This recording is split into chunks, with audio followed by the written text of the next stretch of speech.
নাপাতিব সেইটো কথা মিয়াই ঠিক কৰিব নেকি মিয়াক আমি প্ৰশ্ন কৰিছো অসমৰ মুখ্যমন্ত্ৰী কোনে কাক পাতিব সেইটো অসমৰ থলগিৰি খিলঞ্জীয়া জনতাই ঠিক কৰিব কোনো মিয়াৰ তথাকথিত মিয়াৰ দালালে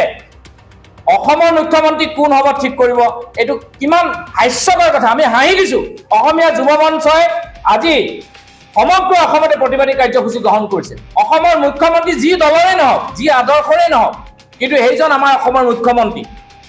মুখ্যমন্ত্ৰীৰ যিখন আসন এখন অসমীয়া ৰাইজে পাতি দিছে আৰু এই ৰাইজৰ যি স্বাভিমান এই যি খিলঞ্জীয়াৰ যি স্বাৰ্থ জড়িত হৈ আছে সেই স্বাৰ্থ সমাধান কৰিবৰ কাৰণে মুখ্যমন্ত্ৰীয়ে উচ্ছেদ অভিযান চলাইছে কোনখিনি উচ্ছেদ অভিযান চলাইছে আজি বহুত মিয়াক দেখিছো কান্দি কান্দি তেওঁলোকে মিয়াবিলাকে আহি পেলাই কৈছে আমাক নটিচ নিদিয়াকে আঁতৰাই দিলে আমাক নটিচ নিদিয়াকে বুলডোজাৰ লগাই দিলে মই ভাবো জেচিবিৰে এনেকে লগাই দলিয়াই দিব লাগে এটা কাৰণে দলিয়াই দিব লাগে তেওঁলোকেতো সেই যিখিনি ফৰেষ্টৰ মাটিয়ে সেই মাটিখিনি দখল কৰোঁতে তেওঁলোকে কাউকে সুধি লোৱা নাছিল সুধি লৈছিলে নেকি মই প্ৰতিটো দল সংগঠনক যিসকলে মিয়াক সাপোৰ্ট কৰি অবৈধ বাংলাদেশী মূলৰ মিয়াসকলক সাপোৰ্ট কৰি যিসকলে ফেসবুকত দি আছে নিউজত দি আছে মুখ্যমন্ত্ৰীয়ে অবৈধভাৱে বহা মানুহখিনিক উচ্ছেদ কৰিব ইমান বাংলাদেশী পিটি অসমত থাকি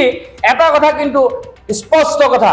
মিয়াৰ পক্ষ ললে কিন্তু অসমত অসমীয়া যুৱ মঞ্চই কিন্তু থাকিব নিদিব এইটো কিন্তু একদম সিধা আৰু স্পষ্ট কথা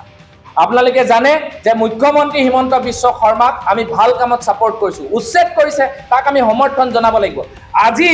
ইমান সাহস পালে আজি এইটো অসমৰ কিছুমান বদন আছে এই বদনবিলাকৰ কাৰণে এনেকুৱা হৈছে আজি তেওঁলোকে টুইটাৰ হেণ্ডেলত টুইট কৰিব পৰা হ'ল ৰিমুভ আসাম চিফ মিনিষ্টাৰ বুলি কিমান ডাঙৰ কথা অসমীয়া ৰাইজে এই মুহূৰ্তত এই কথাটো অনুভৱ কৰক যে আপোনালোকৰ বুকুত কামোৰ মাৰিছে আজি বৰপেটা বাগবৰ জনিয়া এইবিলাকত আমি সংখ্যা লঘুলৈ পৰিৱৰ্তন হলো তেনেকুৱা স্থলত অসমৰ মুখ্যমন্ত্ৰী হিমন্ত বিশ্ব শৰ্মা ডাঙৰীয়াই সাহসিকতাৰে প্ৰমাণ কৰি দিছে যে অসমীয়াৰ স্বাভিমান অসমীয়াৰ সত্ত্ববিলাক যি বেদখল কৰিছিল তাৰ ৰক্ষণাবেক্ষণ দিবৰ কাৰণে এজন বাঘ আৰু সিংহ পুৰুষৰ জন্ম হৈছে সেইজন হৈছে হিমন্ত বিশ্ব শৰ্মা আমি এইখিনি ক্ষেত্ৰত উচ্ছেদৰ ক্ষেত্ৰত আমি যিমান ডেকা ল'ৰা লাগে যিমান যুৱক যুৱতী লাগে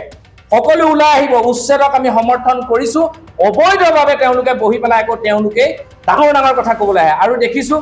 এই জমিয়ত উলেমাই তেওঁলোকৰ অসমৰ লগত অৱদান কি আছে অসমৰ বায়ু পানী মাটিৰ বিষয়ে তেওঁলোকে কি জানে অসমৰ থলুৱা জনগোষ্ঠী ভাষিক জনগোষ্ঠীৰ লোকসকলৰ বিষয়ে কি জানে আৰু তেওঁলোকে এই সাম্প্ৰদায়িক বীজটো পেলাই দিব বিচাৰিছে যে আলী আহমেদ বা অন্যান্য ইছলাম হোৱাৰ লগে লগে আমাৰ মাজত সংঘাত কৰিব দিছে সেইটো কথা আমাৰ কোনেও কোৱা নাই না সৰকাৰে কৈছে না আমাৰ দল সংগঠন বিলাকে কৈছে আমি কৈছো যে অবৈধভাৱে যিসকলে কাটা তাৰ পাৰ হৈ জপিয়াই আহিছে গৰু বেপাৰ কৰিবলৈ গৰু সিন্ডিকেট কৰে ড্ৰাগছৰ বেপাৰ কৰে ৰেপ কৰিলে বোলে কোন 90% তেওঁলোক আমি সেই কগল যিসকল খিলঞ্জীয়া মুছলমান আমাৰ যিসকল মাটি পানী বায়ুৰে উজ্জীৱিত হৈ যিসকল আমাৰ লগত আছে তেখেতসকলৰ লগত অসমীয়া যুৱ মঞ্চ আছে আৰু সদায় থাকে আৰু যিসকলে অসম বিৰোধী এনেকুৱা ধৰণৰ মন্তব্য কয় এই কথাটো অদন্তি পলমে উঠাই ল'ব লাগে ইয়াৰ আজি মই আটাইতকৈ মোৰ দুখৰ কথা এইটো খুব দুখ লাগিছে অসমীয়া জনতাই মৰ্মে উপলব্ধি কৰক খিলঞ্জীয়া জনতাই মৰ্মে উপলব্ধি কৰক যে অসমৰ নিচিনা ঠাইত অসমীয়া জীয়াই থাকোতে আজি জমিয়ত উলেমা নিচিনা মুছলিম সংগঠনে আহি অসমত মুখ্যমন্ত্ৰী কোন পাতিব তাৰ নিৰ্ধাৰণ কৰিবৰ কাৰণে তেওঁলোকে হৎখা কৰিছে আজি হৎখা কৰিছে কালিলৈ তেওঁলোকে আক্ৰমণ যে নকৰিব কি বানে আছে আৰু ইয়াত উজান দিছে এইবোৰ এভিএমছ আমছ আজি কিয় প্ৰতিক্ৰিয়া প্ৰকাশ কৰা নাই আজি এতিয়ালৈকে টিল নাও এই যে কিবা কিবি সংগঠন খুলি আছে কোনোবাই দেখি আছো ফেসবুকত ভিডিঅ' দি হা তেওঁলোকে কি কাৰণে এতিয়ালৈকে প্ৰতিক্ৰিয়া প্ৰকাশ কৰা নাই অসমৰ মুখ্যমন্ত্ৰী কোন হ'ব অসমীয়া ঠিক নকৰে তেওঁলোকে ঠিক কৰিব দৌৰাই খেদা হ'ব অসমীয়া যুৱ মঞ্চৰ ফালৰ পৰা স্পষ্ট কথা কোনো কাৰণতে অসমৰ মুখ্যমন্ত্ৰী কোন হ'ব অসম কেনেকৈ চলিব সেইটো অসমীয়া জনসাধাৰণ অসমীয়া দল সংগঠন আমাৰ অসমৰ সাংবাদিক বন্ধুসকল বুদ্ধিজীৱীসকলে নিৰ্ণয় কৰিব কিন্তু উটি ভাহি অহা মিয়াসকলে ইয়াত নিৰ্ধাৰণ নকৰে বহুত যিসকলে মিয়াৰ শ্ৰদ্ধাৰ যিসকলে মিয়াৰ হৈ কথা কৈ আছে অবৈধ মিয়া তেওঁলোকক কৈ আছো তেওঁলোকে আজিৰ পৰা তেওঁলোকৰ এৰি পেলাই আমাৰ মাজলৈ কালি এগৰাকী মুছলমান ছোৱালীয়ে কি ধুনীয়াকৈ